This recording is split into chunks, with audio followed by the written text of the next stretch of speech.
Presenting the Smart Clapper. How smart could it be? Clap twice to turn one appliance on or off, 3 times for another. It knows the difference. Plug 2 appliances into the Smart Clapper, then plug it into any outlet. Switch to away for added security. It turns TV or lights on at the first sound it hears. Clap on, clap off, clap on, clap off. The Smart Clapper. The Smart Clapper is available at Snyder Drug, Walgreens, Pomida, and Kmart.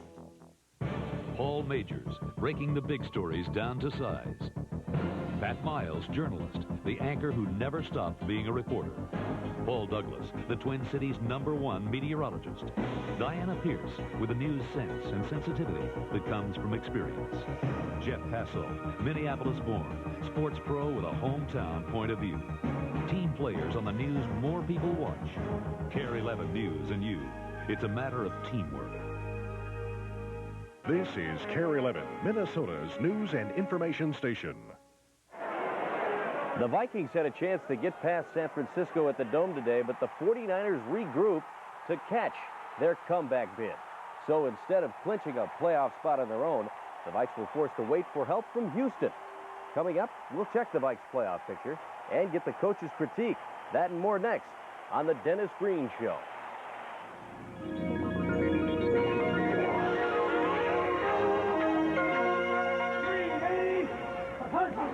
Come on, guys, react to the ball. Here it is. Good job. Okay, beautiful drive. This is a KARE 11 News Sports Special, the Dennis Green Show. Tonight's special is brought to you in part by your Heartland Chevy dealers, Treasure Island Casino, and Blue Cross Blue Shield. Good evening, everybody. Jeff Passel along with Vikings coach Dennis Green. And, Coach, we were hoping to talk about clinching the NFC Central Division title tonight, but you're still 1 win away. Yeah, you know, it's disappointing because this is really the only time all year where we've lost 2 games in a row. Good effort. Guys played hard, but we just did not put it all together. A lot of things happening on the football field. Unfortunately, not enough for your offense, though. They still seem out of sync. Here we are at week 14.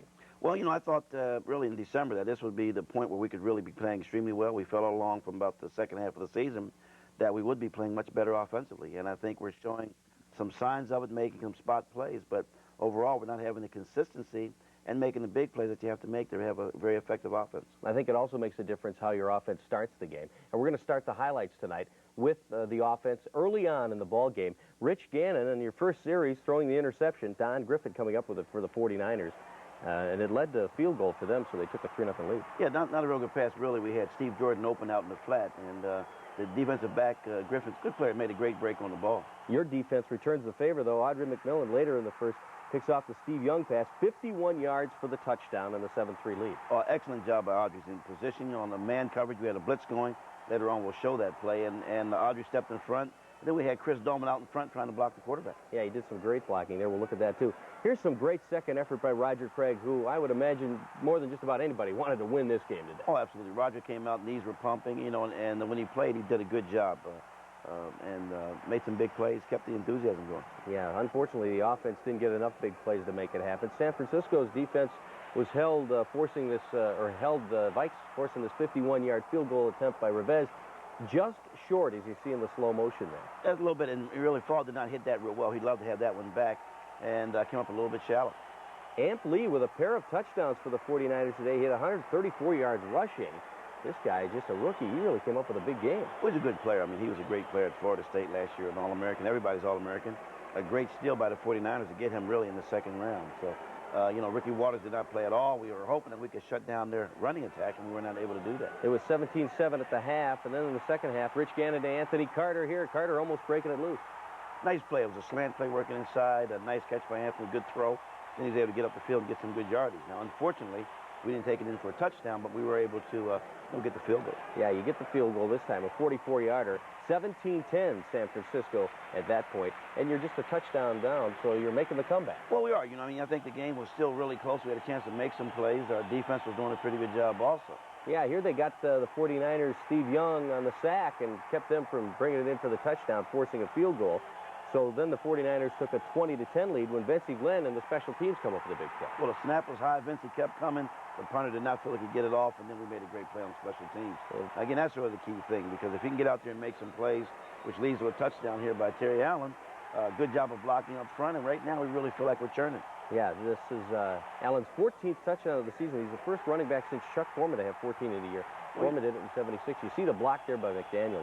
I think Terry's on track to be a 1,000-yard rusher also. You can see a great explosion off the ball by Al Noga. Carlos Jenkins gets the sack, and a great play by our defense. So what we're trying to do now is get them stopped, get that ball punted, get the offense down and drive it down there and get a touchdown or a field goal. You got the ball at the 29 in the late going here, but Gannon sacked a couple of times. It takes you out of field goal range, and really costly at that point. Well, it was, because what you want to do is have a chance to kick the field goal to tie the game up, if not to send the game into overtime, or at least force the 49ers to get their 2-minute offense on the field and drive back and push ahead. So really a tough thing that happened to us right there. And you had to punt the ball away. It meant a 20-17 final. San Francisco coming up with the win over the Vikings today. You mentioned your second loss in a row. So your record going to 9-5 as we check the standings. The Packers, well, they're getting closer, aren't they? They're at 8-6, and we'll look at their highlights in a moment. Mention the other scores. Chicago beat Pittsburgh today. We'll have highlights of that one later. Atlanta 35-7 over Tampa Bay behind Wade Wilson's 5 touchdown passes. And Cleveland, well, they lost to Detroit. So Detroit gets their 4th win in a year. They should be 4-10 there. 24-14 the final. Now we'll go to that Packer game. They led 9-7 in the 4th quarter when Brett Favre hit Sterling Sharp with a 6-yard touchdown pass. Well, it was an excellent post-corner move, starting inside and then back outside. Houston tries to get back in, and really, Packers are playing well. This was their 5th straight win, and so they've upped their record to 8-6, and they're playing some good football.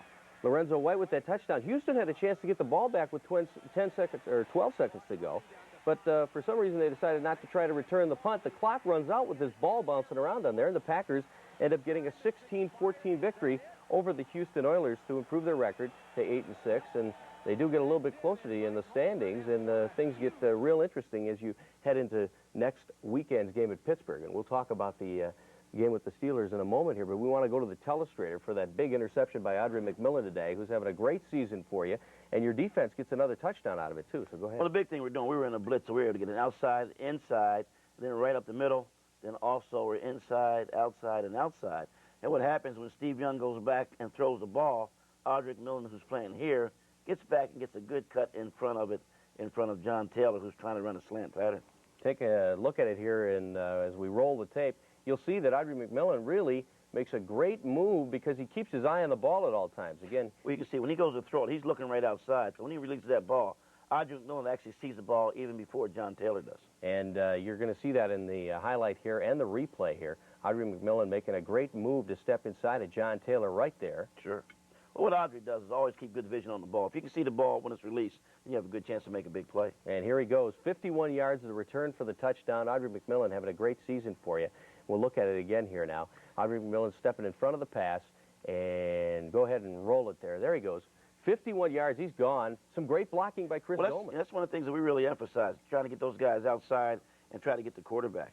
The big thing that Audrey does, boy, he's really smart. This is his 8th interception. Take a look at his footwork. Look at that footwork right there. When he starts inside, cuts right in front of it.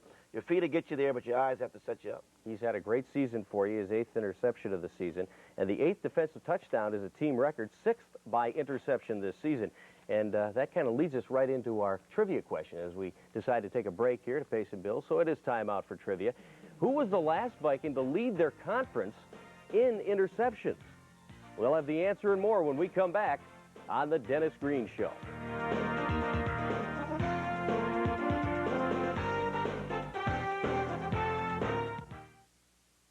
There's nothing like the bond between a man and his truck. And right now, taking the plunge is easier than ever. It's a sure thing. For a limited time, Chevrolet's made it possible for dealers to get you an S10 pickup, equipped with the extras you're looking for, but without the extra cost. Yes, there's nothing as perfectly matched as a man and a truck. Unless, of course, it's a woman in a truck. See your Heartland Chevrolet Geo dealers now. Centuries ago, men sailed the great oceans in search of riches. And when it came time to divide up the loot, tempers often wore thin.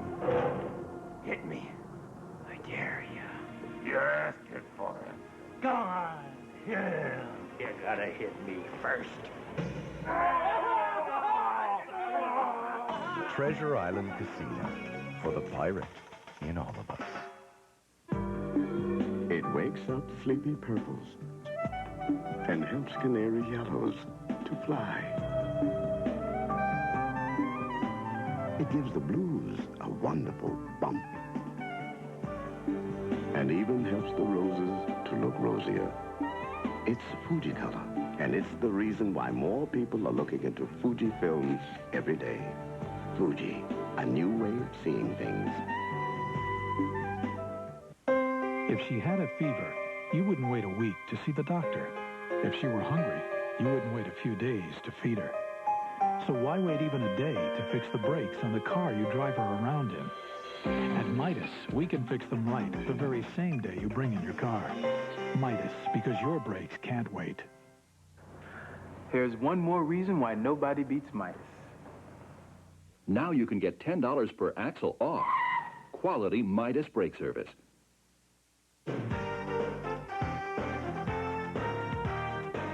Who's the last Viking to lead their conference in interceptions? Kind of a trick question tonight because Paul Krause did it in 1975 with 10 for the Vikings. Felix Wright, who is a member of the Vikings now, did it for Cleveland in the AFC back in 1989 with 9 interceptions. So you got a guy there. Well, actually, Felix out of the lineup right now, unfortunately for you. But people like Audrey McMillan and Todd Scott, Carl Lee and company, picking up the slack, certainly, and having Pro Bowl kind of years. Well, we're really having a lot of takeaways. I mean, that's one of the big things that we're doing right now is putting a lot of pressure on the defense. Again, it was another case of a nice blitz, getting pressure on there, making Young throw the ball early, and then coming up with a play. What do you do heading into this final 2 weeks now in the situation that you're in? It seemed like it was smooth sailing. It seemed like the Packers weren't even going to be close to you, 5, 6 weeks ago. Well, we knew it was going to be a rocky road. I mean, there's no way. We got out fast and hard, and there's no doubt about it. It was good, but at the same sense, in the National Football League, it's tough for everybody. You look at it, it's tough for virtually every team in the league, and so you have to come out and battle each given week. We're still in first place. We're 1 game up on the Packers. We'd like to be more, but we don't have to be more. We have to go into Pittsburgh. We've played well on the road, and I think it's going to be important for us to get that win. All right, let's talk more about Pittsburgh because the Steelers, coming off a frustrating game today, they took on the Bears in Chicago, and Pittsburgh had a pretty tough time. Their offense struggling behind Bubby Brister at quarterback. O'Donnell's still out injured. They're not sure if he's going to be back next week, but the Bears making the most of some turnovers, and they held them to a pair of field goals. In the meantime, Neil Anderson had a big game for the Bears. He had 2 touchdowns today, and the Bears came away with a 30-6 victory. That really is the kind of surface that really favors Chicago over Pittsburgh. They're an artificial surface type team, and I think when you can get a team on grass like the Bears did, a little cold, a little snowy type weather, the Bears can come out and play some pretty good football in that kind of weather. So they handled them today, but Pittsburgh's still an excellent team. They wound up clinching the AFC Central Division today, and that's very well. 10-4, too, tied for the best record in the AFC. I guess that's a surprise for a lot of people. Well, it is, and they've got a really punishing running attack. They use a lot of 2 tight ends. They come off and get real physical with you. Their passing attack is still there, but it's hard to say if Brister's going to play or not, and I think they're a real physical team. A lot of people